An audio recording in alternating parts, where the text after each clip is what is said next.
شو رأيك بصينية المسخن السريعة؟ بدنا نحضر المسخن على الطريقة الجديدة. البصل لشرايح وحضرت لك انت لإلك بطاطا. عنا هون الدجاج، انا رح استعمل سفاين وفخار. نحط البطاطا. يلا تعال شوفي الصوص. اول شي بدنا زيت زيتون، كتير زيت زيتون. بدنا عصرة حامض خفيفة. بدنا ملح وفلفل اسود. وبدنا كتير سماق.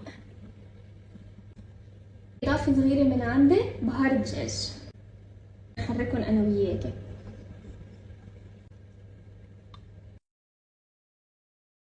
رح نخلطهم شوي هيك، نعملهم شوية مساج كرمال يتوزع الصوص. في ما نصدق قديش صار بشهر؟ يومي. رح نلفهم اول شي بورقة زبدة، بعدين بورقة سميكة. وهلا بدنا ندخلهم على الفرن. هاي صينية المسخن صارت جاهزة. هيدي لمينو. البطاطا قديش مستوية. بسم الله.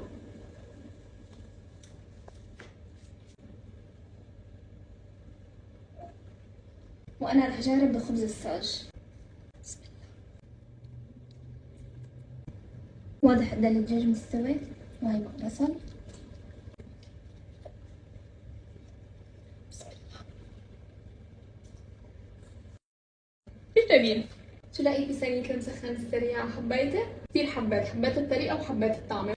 يلا قليل من هاي أطيب وأسرع صينية مسخن فيك إياها جربها. صح؟